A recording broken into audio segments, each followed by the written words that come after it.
তো ভিউয়ার্স আমরা পিএইচপি কোডিংটি আমরা কোথায় লিখব, আমরা এইচটিএমএল এ যেরকম আমাদের একটি ফোল্ডার ক্রিয়েট করে নিয়েছিলাম যেখানে আমরা এইচটিএমএল এর ফাইলগুলো সংরক্ষণ করে রেখেছিলাম, কিন্তু পিএইচপির ক্ষেত্রে আমরা কোনো নির্দিষ্ট ফোল্ডার ক্রিয়েট করব না, কোনো ডেস্কটপে না, আমরা ফাইলগুলো রাখবো আমাদের জ্যাম সার্ভারের htdocs ফোল্ডারে।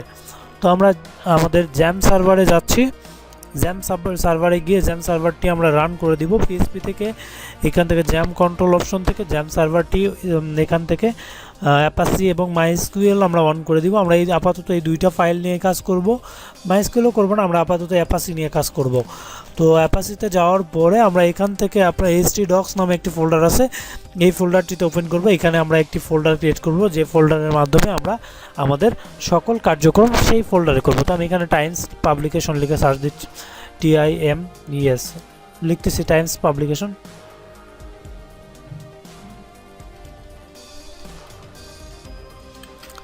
আচ্ছা, টাইমস পাবলিকেশন আমি একটি ফোল্ডার ক্রিয়েট করে নিলাম। এই ফোল্ডারের ভেতরে আমরা যাবতীয় কার্যক্রম এখানে করব। তো ফার্স্ট অফ অল আমরা যেরকম আমাদের HTML এ index.html নামে ফাইল ক্রিয়েট করেছিলাম, ঠিক সেমভাবে আমরা পিএইচপির index.php নামে ফাইল ক্রিয়েট করব। index.php নামে ফাইল ক্রিয়েট করব। এখন আমরা এই ফাইলে আমরা সম্পূর্ণ কিছু লিখব এবং আমাদের লোকাল সার্ভারে কিভাবে রান করে দেখতে হতো। আচ্ছা, আমরা যেহেতু index.php ফাইল ওপেন ক্রিয়েট করে নিয়েছি, এখন এই ফাইলটি আমরা জ্যাম সার্ভারে আমরা যদি এখন রান করে দেখি, যেহেতু আমাদের জ্যাম অন করা আছে সেক্ষেত্রে আমরা লোকাল সার্ভারটি এখানে দেখব।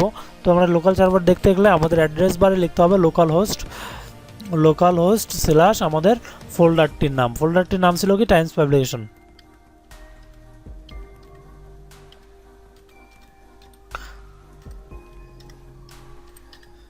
তো টাইমস পাবলিকেশন লিখে সার্চ দিলাম, দেখেন আমাদের এখানে সাদা পেজ আসার কারণ হচ্ছে আমাদের এখানে index.php ফাইলে আমাদের কোনো প্রকার কোডিং লেখা নেই, যার কারণে এটি ফাঁকা পেজ চলে আসছে। তো আমরা যখন index.php ফাইলে আমরা এখানে কোনো কিছু লিখবো, সাপোজ আমরা এইটুকু লিখে দিলাম, লিখে যদি আমরা রান করি এই লোকাল হোস্টটি, তখন দেখবেন আমাদের এই কোডটি এখানে শো করছে, এই লেখাটুকু।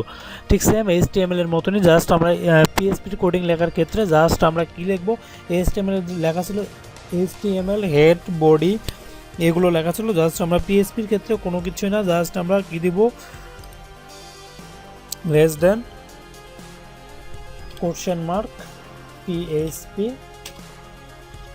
জাস্ট আমরা পিএইচপি ক্লোজ করে দিলে আবার $, রিটার্ন।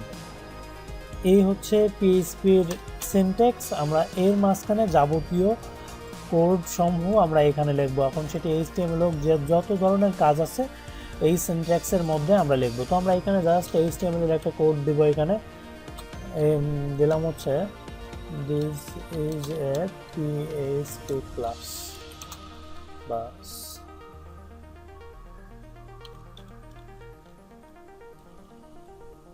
এটা যদি আমরা এখন সেভ দেই সেক্ষেত্রে আমাদের এখানে হেডার ট্যাগটি কাজ করবে, HTML সেটি কাজ করবে। সরি, লাইন নাম্বার 3 এখানে ক্লাস হবে না, PHP।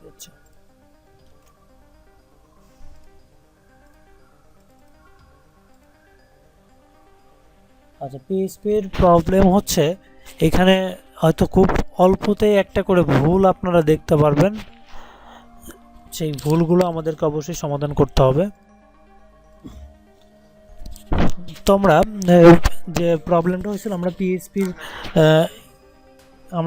পিএইচপির এখানে যে কোশ্চেন মার্কটা দিছিলাম, এই কোশ্চেন মার্কটা উল্টো পাশে দিছিলাম, যার কারণে এরকম প্রবলেমটা হয়েছিল। তো আমরা এখন এই পিএইচপি সিনট্যাক্সের মধ্যে আমরা একটি হ্যালো ওয়ার্ল্ড লেখাটি লিখবো ইকো করে, যে echo double quotation hello world লিখে আমরা জাস্ট সেভ দিব। দেওয়ার পর আমরা যদি পেজটি রিলোড দেই তো আমাদের ওয়েব পেজে হ্যালো ওয়ার্ল্ড শো করছে। হ্যালো ওয়ার্ল্ড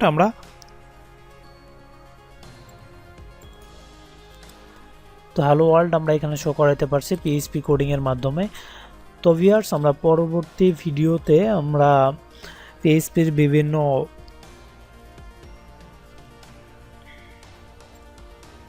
পরবর্তী ভিডিওতে আমরা পিএইচপির ভ্যারিয়েবল সম্পর্কে আলোচনা করব।